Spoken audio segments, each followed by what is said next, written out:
از خود نوٹس 4 ججز کے تاریخی اضافی نوٹ۔ صوبائی انتخابات کے حوالے سے تاریخ کے اعلان میں تاخیر پر سپریم کورٹ کے از خود نوٹس پر سماعت کے لیے 5 رکنی بینچ تشکیل دیا گیا ہے، جس کے لیے بینچ کے 4 ججز بشمول جسٹس جمال خان مندوخیل، جسٹس منصور علی شاہ، جسٹس یحییٰ افریدی اور جسٹس اطہر من اللہ نے اپنے اضافی نوٹس میں بینچ کی تشکیل نو کا مطالبہ کیا ہے۔ جسٹس جمال خان مندوخیل نے اپنے اضافی نوٹ میں لکھا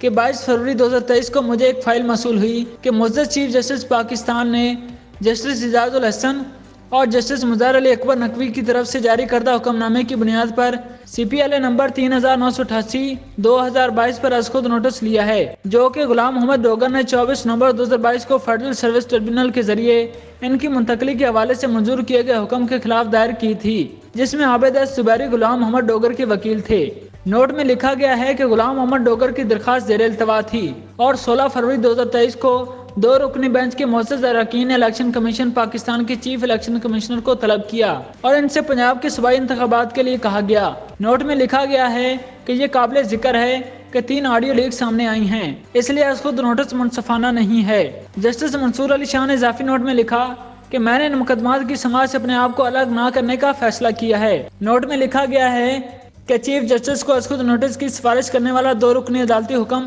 ایک ایسے کیس میں دیا گیا تھا جس کا ہمارے سامنے موجود معاملے سے کوئی سروکار نہیں تھا۔ انہوں نے اختلافی نوٹ میں لکھا کہ مذکورہ آرڈر کے ساتھ منسلک عوام میں ایک تنازع موجود ہے جو مذکورہ 2 رکنی بینچ کے ایک ممبر سے متعلق آڈیو لیک سے پیدا ہوا ہے۔ عدالت کے اندر اور عدالت سے باہر کی درخواستوں کے باوجود عدالت یا سپریم جوڈیشنل کونسل کے آئینی فورم کی طرف سے الزامات کا کوئی جواب نہیں دیا گیا اور بینچ رکن کی اس میں شمولیت اس وقت اہم ہے جب اس عدالت کے دیگر سینئر ججز بینچ میں شامل نہیں۔ جسٹس یحییٰ افریدی نے اضافی نوٹ میں لکھا کہ آئین کے آرٹیکل 184(3) کے تحت اس عدالت کا دائرہ اختیار ایک آزاد اوریجنل دائرہ اختیار ہے جو کسی دوسری عدالت یا فورم کے سامنے اس موضوع پر کسی بھی معاملے کے زیر التوا ہونے سے متاثر نہیں ہوتا۔ لاہور ہائی کورٹ کی جانب سے ریٹ پٹیشن نمبر 6093/2023 میں پہلے ہی دیا گیا فیصلہ اور فریقین کی جانب سے لگائے گئے مخصوص الزامات اور غیر متزلزل سیاسی موقف اس عدالت کو عدالتی تحمل کا مظاہرہ کرنے کی اجازت دیتا ہے۔ نوٹ میں لکھا گیا ہے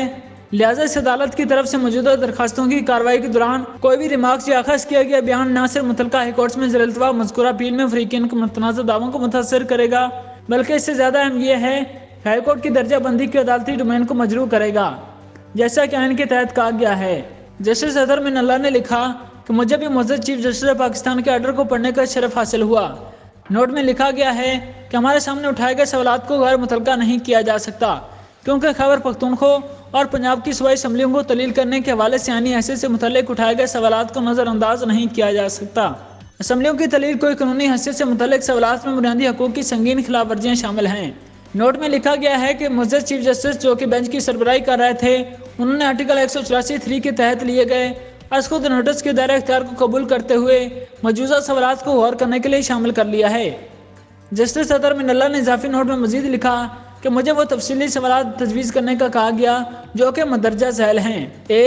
کیا صوبائی اسمبلی کی تحلیل کرنے کے لیے وزیر اعلیٰ کو مشورہ دینے کا اختیار مطلق ہے اور کیا اس کے استعمال کے لیے کسی ٹھوس آئینی وجہ کی ضرورت نہیں ہے؟ کیا وزیر اعلیٰ اپنی آزادانہ رائے سے ایسا مشورہ دے سکتے ہیں یا کسی دوسرے شخص کی ہدایت پر ایسا مشورہ دے سکتے ہیں؟ اگر ایک یا کسی اور وجہ کی بنیاد پر وزیر اعلیٰ کی ایسی تجویز آئینی طور پر غلط ثابت ہوئی تو کیا تحلیل کردہ صوبائی اسمبلی کو بحال کیا جا سکتا ہے؟ نوٹ میں لکھا گیا ہے کہ میرا خیال یہ ہے کہ یہ آئین کے آرٹیکل 184(3) میں واضح طور پر لکھا ہوا ہے اور مذکورہ غیر معمولی اصل دائرہ اختیار کو فل بینچ کورٹ کے ذریعے سنا جانا چاہیے۔ نوٹ میں کہا گیا ہے کہ اس پر چلنے والی کارروائی پر عوام کے اعتماد کو یقینی بنانے اور ہمارے زیر غور اٹھائے گئے سوالات کی اہمیت کو مد نظر رکھتے ہوئے یہ ضروری ہے کہ آئین کی خلاف ورزی اور اس کی تشریح کے معاملے کی سماعت فل کورٹ کرے، لہٰذا اس تناظر میں آئین کے آرٹیکل 184(3) کی مداخلت کی بھی تشریح درکار ہے۔